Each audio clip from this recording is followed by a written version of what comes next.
Hello history lovers, welcome to this episode of In This Week in British History with me, Philippa Lacey Brewell from British History Tours. We do British history tours in Britain based on history, as the name suggests. But there's also lots more that I do here with history videos and virtual tours. You can also find me on Facebook and on Instagram. And for those of you who are really into your British history, then I also run the British History membership.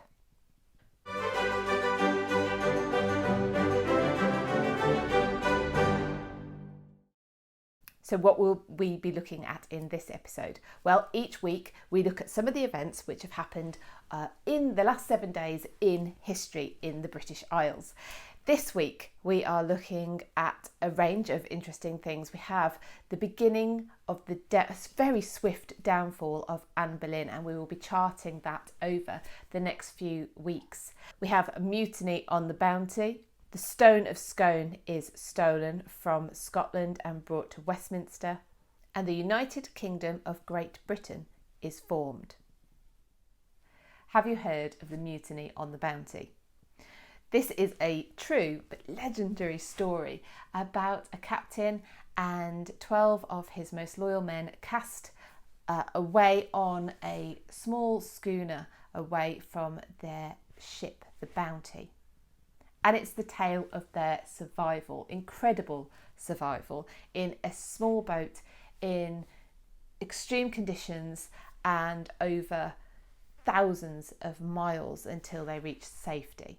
The Mutiny on the Bounty has been the topic of many books and films, and most recently a reality sort of recreation of the plight of Blythe and his crew, and sort of living history, if you like, recreated the journey and the hardships that the crew must have been through, and I've put a link to the show notes to that series and to some clips from it if you're interested in seeing that. So the Mutiny on the Bounty happened on the 28th of April 1789. Captain William Blythe was supposedly quite an oppressive captain. He actually suffered 3 mutinies during his career, but this one was headed by his first officer, Fletcher Christian. Christian and his co-conspirators set adrift Blythe and 18 of his loyal men in an overcrowded 23-foot schooner. They were basically handing out a slow death sentence to Blythe and his remaining crew.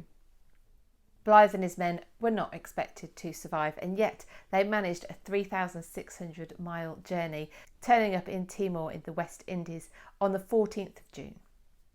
Once Blythe got back to England, he set sail again for Tahiti to finish the job that he was in the middle of when the mutiny happened, which was delivering breadfruit trees to the West Indies.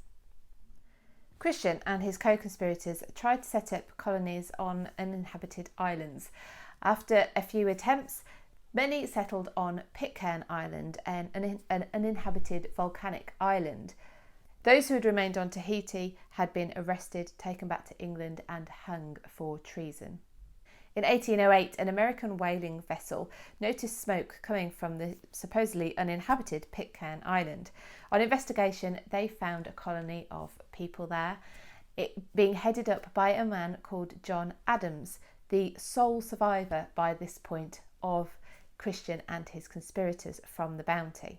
In 1825, Adams was granted amnesty and he served as the patriarch of the colony until his death in 1829. We have 2 events this week which concern the relationship between England and Scotland. The first one going back all the way to 1296, the reign of Edward I of England. There had been a succession crisis in Scotland where over a few years practically all of the direct heirs to the Scottish throne had died in one way or another, and Edward, seen at the time as a friend to Scotland, a friendly neighbour, was asked to oversee the selection for the next King of Scotland. This played right into Edward's hands. He had already become overlord of the Welsh, and he wanted to do the same with the Scottish. So it was in his interest to make the succession crisis last for as long as possible, under the guise of being really thorough in deciding who should have such the most important role in Scotland. His choice had been a man called John Balliol, who had become John I of Scotland. Not long after Balliol was crowned King of Scotland, he made his way to Newcastle, to the Christmas court of Edward I. Newcastle is in the north of England. He travelled there to pay homage to Edward I as his overlord. However, Balliol didn't turn out to be quite as malleable as Edward had hoped, and the subsequent unrest led to Balliol being arrested and incarcerated in the Tower of London. While Balliol was incarcerated, Edward confiscated the Stone of Scone. Now, the Stone of Scone had been held at Scone Abbey in Scotland and had been traditionally where every King of Scotland had been crowned.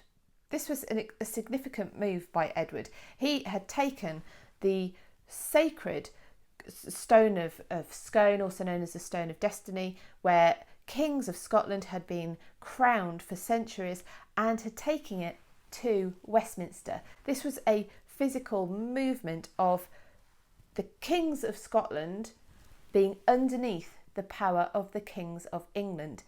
Edward had a coronation chair created with a space underneath it for the Stone of Scone, and that stayed in Westminster until 1996, when it was returned to Scotland by our current Queen and our Parliament. The stone is held in Edinburgh and will return to Westminster for subsequent coronations. When I was researching this story, I found a little account that cast doubt as to whether Edward had actually stolen the correct stone, which asserted that perhaps the monks of Scone had substituted the real stone for a fake, and therefore it wasn't the sacred Stone of Scone which had come to Westminster and whereby every English and subsequently British monarch had been crowned on top of, and that perhaps the monks had either buried it or cast it into a river. Now, although there's maybe perhaps no evidence that happened, I quite like that idea. The second event pertinent to the relationship between England and Scotland is the Act which created the United Kingdom of Great Britain. And we had a unification of crowns since 1603, when James VI of Scotland had succeeded Elizabeth I of England to the throne of England, and therefore became king of both Scotland and England. That was his personal role, if you like. It did not mean that the countries became united at that point. The unification of the countries didn't actually happen until the final Stuart monarch was on the throne, Queen Anne, and it happened in 1707. The Act of Union was, in fact, two acts of Parliament. The Act of Union with Scotland, which happened in the English Parliament in 1706, and the Act of Union with England, which happened in the Scottish Parliament in 1707.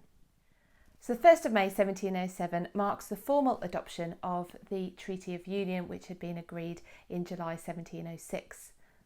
What this meant was the separate Kingdom of England and Kingdom of Scotland came together to be known as the United Kingdom of Great Britain. What this meant, in effect, was that the Parliaments of Scotland and England united to form a Parliament of Great Britain, which would now meet in the home of the English Parliament, the Houses of Parliament in London. It's this unification of separate countries and the fact that we're also an island, and then there are many islands around us, that give rise to the different names by which this country is referred to. So we have the United Kingdom. Sometimes England is used to refer to the whole of the Isles, which is not correct. Great Britain, the British Isles, all of these refer to slightly different elements of how this country is made up. As promised, We're going to chart the rapid fall of Anne Boleyn, which started in this week in 1536. On the 29th of April, Anne had had an argument with Henry Norris. Henry Norris was groom of the stool to Henry VIII and one of his closest friends. Norris was engaged to one of Anne's ladies-in-waiting and her cousin, Madge Shelton. Anne challenged Norris as to why he was taking so long to get round to marrying Madge. When he gave her a non-committal answer, she shot back at him, "You look for dead man's shoes, for if aught came to the king but good, you should look to have me." Norris was horrified, and he replied if he had any such thought, he would his head were off. Anne was immediately frightened by her words and the repercussions they could bring. Not only was this an inappropriate thing to say for a married woman, she wasn't any old married woman, she was married to the king, and she had also uttered words that spoke about the king's death. Anne was right to be scared. Her words were used as evidence against her to prove a relationship between her and Norris, and also that there was a plot to kill the king. On the 30th of April, Anne was seen arguing with Henry VIII, and also the first of the arrests of the men were made. Mark Smeaton was taken to Thomas Cromwell's house to be interrogated. 24 hours later, he'd confessed to having sex with the Queen on 3 occasions. Whether or not Smeaton was tortured, we can't say for sure, but he didn't show any signs, or it wasn't reported that he showed any signs of physical injury when he went to the scaffolding on the 17th of May, where he was beheaded. If he'd have been racked, he wouldn't have been able to walk by himself, and there's no mention of him being helped up to the scaffold. But possibly psychological torture was employed, maybe promises that his sentence would be commuted. He was not a noble, so if he was convicted of treason, then his sentence would have been the horrendous being hung, drawn and quartered. Anne and Henry were at Greenwich Palace when the argument between them was seen. Anne was seen holding up Elizabeth to Henry and pleading with him. Now, although we don't know exactly what the argument was about, we don't know what words were uttered, we could maybe surmise that this had something to do with Henry hearing of the conversation that Anne had had with Henry Norris the day before. Whatever was going on the 30th of April, travel plans for the court had been abruptly changed. The court should have been going to Rochester on the first leg of a trip to Calais, which was now supposedly postponed and was only going to have Henry take part as opposed to Henry and Anne. The following day, on the 1st of May, the May Day Joust took place at Greenwich Palace. Anne sat next to Henry, definitely unaware of the events that were about to unfold so quickly over the following couple of weeks.